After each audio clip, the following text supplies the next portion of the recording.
Praise the lord. ఈరోజు సహోదరులు జోషి ప్రశాంత్ అద్భుతమైన పాటని క్రైస్తవ సమాజానికి అందించారు. నా ప్రియ స్నేహితులు ఈ పాట విని మీ అభిప్రాయం ఏమిటో మాకు తెలియజేయండి అని అడిగినప్పుడు మేము సంతోషించాము. నిజంగానే మన చిన్ని ప్రార్థన అంత పెద్ద యేసయ్యని మన కొరకు కదపగలుగుతుంది. సహోదరులు జోషి ప్రశాంత్ గారి జీవితంలో నిజంగానే ఓ పెద్ద అద్భుతం ఓ చిన్న ప్రార్థనతోనే మొదలైంది. ఆయన సాక్ష్యాన్ని మనం చూస్తుంటాం. ఎంత భీకరమైనటువంటి వ్యాధి నుండి విడుదల పొందారు. అందుకే ఈ చరణంలో ఇలా రాసుకున్నారు: మా చుట్టూ మరణమే కమ్ముకున్నా,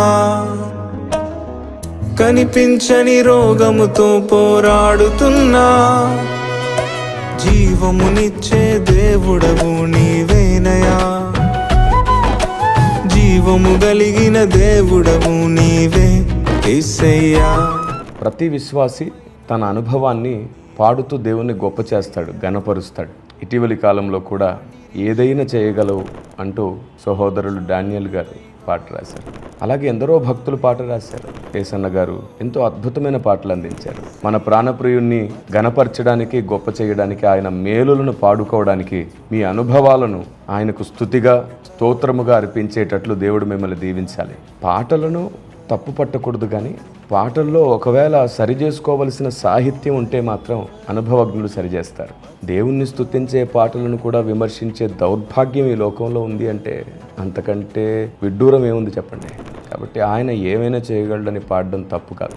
ఆయన మన చిన్ని ప్రార్థన విని అద్భుతం చేస్తాడని చెప్పడం తప్పు కాదు.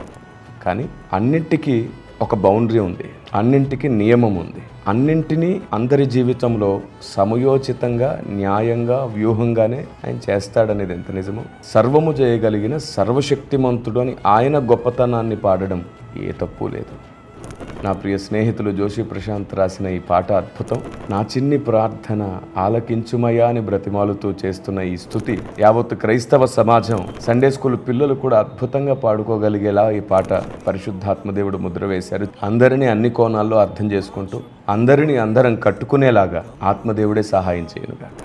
ఆత్మలో బలం పొందండి, బలహీనులను బలవంతులుగా చేయడానికి ప్రయాసపడండి. ఈ పాట చూస్తున్నప్పుడు, వింటున్నప్పుడు ప్రార్థనా గదిలోనికి వెళ్ళాలి అనే మనసు వస్తుంది చూశారు, అది ఆత్మదేవుని సహాయం. అద్భుతం. May God bless you my dear brother, my friend. God be with you all the time.